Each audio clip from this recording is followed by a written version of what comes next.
এরই সঙ্গে বলেছিলাম প্রথমেই যে অযোধ্যা নগরীর প্রতিটা কোণার কোণার ছবি তুলে ধরবে রিপাবলিক বাংলা। এই যেমন অযোধ্যা জুড়ে শুধু উন্নয়নের ছোঁয়া। অযোধ্যায় হু হু করে বাড়ছে জমি বিক্রি, তৈরি হচ্ছে একের পর এক শপিং মল, বাড়ি। ধর্ম আর উন্নয়নের এক অদ্ভুত মেলবন্ধন এই অযোধ্যায়। দেখুন ছবি।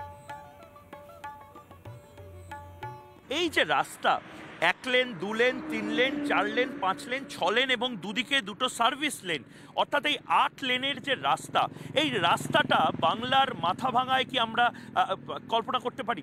আমরা যে ভদ্রলোক নিজের স্ত্রীকে কাঁধে করে অ্যাম্বুলেন্স না পাওয়ার জন্য জলপাইগুড়ি, ধূপগুড়ি বা বিভিন্ন উত্তরবঙ্গের শহরাঞ্চল বা গ্রাম্য এলাকা থেকে কলকাতা শহরে আসার জন্য অ্যাম্বুলেন্সে আসেন বা কাঁধে করে মৃতদেহ নিয়ে আসেন, তারা কি এই রাস্তাটা কল্পনা করতে পারে? এই রাস্তাটা কল্পনা করতে বাংলার মানুষ পারছে না। কিন্তু অযোধ্যাতে আজ আমি একদম নির্দিষ্টভাবে, আমি এতদিন ধরে উৎসবের ছবি দেখিয়েছি, আচার বিচার এবং যে আয়োজন হচ্ছে, ধার্মিক আয়োজন, উৎসবের আয়োজন, সেই ছবি দেখিয়েছে।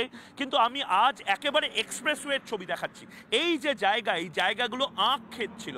কিছু বছর আগেও আমি লোকাল যে লোক তাদের সাথে কথা বলছিলাম, এগুলো আঁখ ক্ষেত ছিল। এবং কিন্তু উল্লেখযোগ্য যেটা, যে এই আখ ক্ষেত, সেই আখ ক্ষেতের পাশে তৈরি হচ্ছে নতুন নতুন জমি এবং জমি কেন্দ্রিক যে সমস্ত ব্যবসা, সেই ব্যবসা বাংলার রাজনীতিবিদরা হয়তো ধরতে পারেননি। যে সিঙ্গুরে টাটার ফ্যাক্টরিটা হলো না, সেই সিঙ্গুরের পাশেও এক্সপ্রেসওয়ে ছিল, এক্সপ্রেসওয়ে আরও তৈরি হচ্ছিল।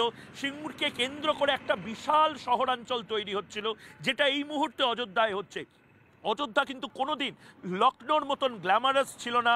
অযোধ্যা কোনোদিন দিল্লি বা নয়ডার মতন অত ডেভেলপ ছিল না। আমাদের ইন্টারনেট রয়েছে। আজ থেকে 10 বছর বা 5 বছর পরে এই যে ক্লিপটা রিপাবলিক বাংলায়, যে ক্লিপটা এই মুহূর্তে লাইভে আমরা মানুষকে জানাচ্ছি, সেই ক্লিপটা যদি মানুষ সেভ করে রাখে, সেগুলো সংরক্ষণ করে রাখে, 5 বছর পরে আজকের এই যে যেখানে আমি দাঁড়িয়ে রয়েছি, আমি যা দেখতে পাচ্ছি চারপাশে, সেই চারপাশের দৃশ্য বদলে যাবে। এবং সেটা সাধারণ মানুষও বুঝতে পারছেন বলে যেখানে যে পাচ্ছেন জমি কিনে নিচ্ছেন, কাউকে হোটেল বিক্রি করছেন, হোটেলের জমি তৈরি হচ্ছে, কোথাও শপিং মল তৈরি হচ্ছে, কোথাও যাত্রী আবাস তৈরি হচ্ছে। বিভিন্ন মঠ, মিশন, সংগঠন তারা বিভিন্ন জমি নিয়েছেন। ভারত সেবাশ্রম সংঘ প্রায় 2 একর জমি নিয়েছে, সেখানে তাদের যে আশ্রম, সেই আশ্রম বানানো হচ্ছে।